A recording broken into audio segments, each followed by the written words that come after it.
জিবরাইল আমিন নবীজির দরবারে আসছে। হুজুর আপনি কেমন আছেন? আল্লাহ জানতে চেয়েছে। যদিও আল্লাহ সবকিছু ভালো জানেন, তারপরও আপনি নবীর খোঁজ নেওয়ার জন্য আল্লাহ আমাকে পাঠাইছে।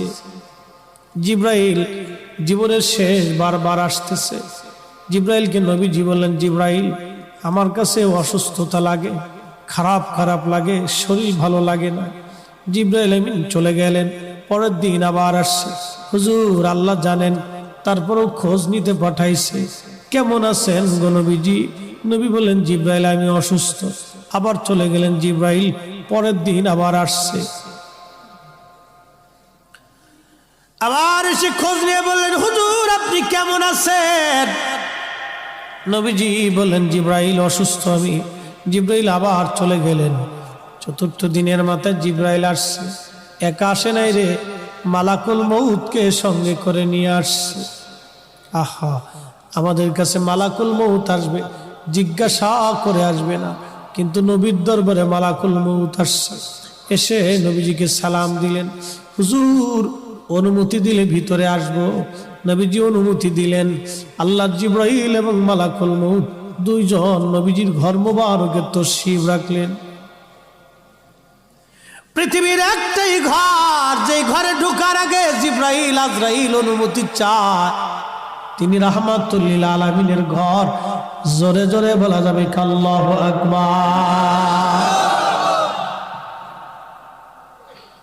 এই সুপ্রিম পাওয়ার আর কারো নসিবে হবে না, আল্লাহ আমার নবীকে দিয়েছিলেন। জিবরাইল আমিন আজরাইল নবীজিকে সালাম দিয়ে বলেন, হুজুর আল্লাহর পক্ষ থেকে আমি আজরাইলের উপরে নির্দেশ, আপনি যদি চান আমি জান কবজ করব, যদি না চান যতদিন ইচ্ছা আপনি পৃথিবীতে উম্মতের মধ্যে থাকবেন গো নবীজি। আপনার যতদিন ইচ্ছা থাকতে পারেন, যদি আপনি হুকুম দেন আমি আপনাকে আল্লাহর দরবারে নিয়ে চলে যাব। আল্লাহ আমাকে এই হুকুম প্রদান করে আপনি নবীর কাছে পাঠাইছে। ইয়া নবী আল্লাহ, অনুমতি যদি দেন, আপনার যেইভাবে অনুমতি হবে আমার হুকুম সেইভাবেই হয়েছে। হুজুর পৃথিবীতে এইভাবে কারো, আপনি নবীর আগে কারো অনুমতি হয় নাই, আপনি নবীর পরে এইভাবে কাউকে বলাও হবে না। ও নবীজি অনুমতি যদি দেন জান কবজ করব, যদি না দেন যতদিন মন চায় আপনি ততদিন পৃথিবীতে থাকবেন। তার মানে পৃথিবীর হায়াত নবীর ইচ্ছার উপরে নির্ভরশীল।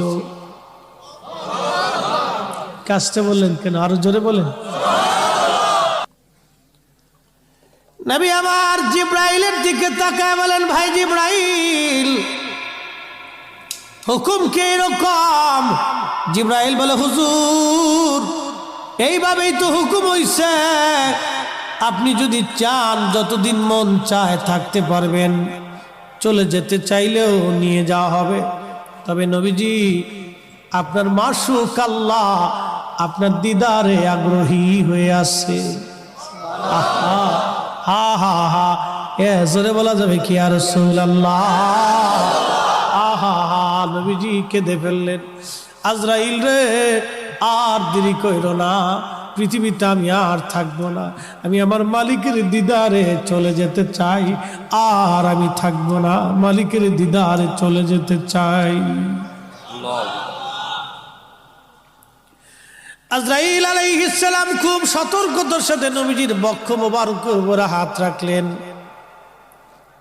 বুঝতেছেনই তো মরণ বড় কঠিন, বিরাট বড় কঠিন। যখন হাত রাখছে আল্লাহ নবীজির কষ্ট হচ্ছিল।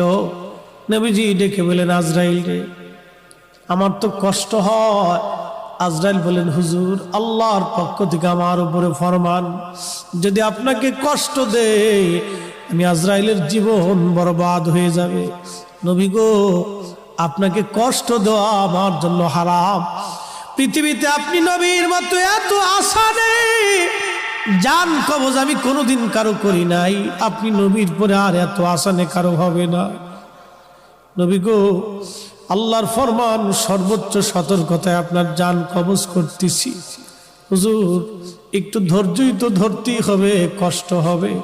নবীজি বললেন, আজরাইল রে, জান কবজ এত কঠিন, একটা অনুরোধ করি আজরাইল। বলেন, ইয়া নবী আল্লাহ, আমার উম্মত তো বড় গুনাহগার, আমার উম্মতের জান কবজের সময় আজরাইল আমার উম্মত রে তুমি কষ্ট দিও না। আরে উম্মতের দরদি নবী এই সময় আমাদেরকে ভুলে যান নাই। আমরা উম্মত হয়ে নবী ভুলে গেছি, আমরা উম্মত হয়ে নবী ভুলে গেছি, উম্মত হয়ে নবী ভুলে গেছি।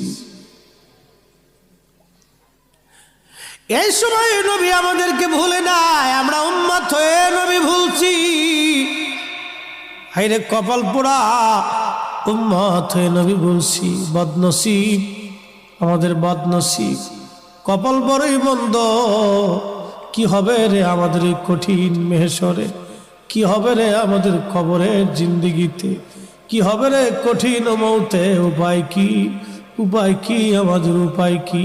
নবী ভুলে গেছি। আল্লাহর নবী কেঁদে ফেললেন, আজরাইল আমার উম্মতের জান কবজের সময় তুমি আমার উম্মতকে কষ্ট দিও না। আজরাইল বলেন, ইয়া নবী আল্লাহ, নবী গো, আপনার উম্মতের জন্য একটা সুসংবাদ আছে। যদি আপনার উম্মত নেককার হয়, আপনার উম্মত যদি আমলে সালে করে, ভালো আমল করে, হুজুর একটা মার কোলের মধ্যে বাচ্চা যেইভাবে দুগ্ধ পান করতে করতে ঘুমায়া ঘুমায়া পড়ে, একটা মায়ের কোলের মধ্যে একটা বাচ্চা দুগ্ধ পান করতে করতে যেইভাবে ঘুমায় পড়ে, নবী গো, আপনার উম্মত নেককার হলে তার মরণটা এরকম হবে, মায়ের কোলের মধ্যে ঘুমাইবে, টের পাইবে না। আহা, চিৎকার মেরে বলা যাবে কে মারহাবা।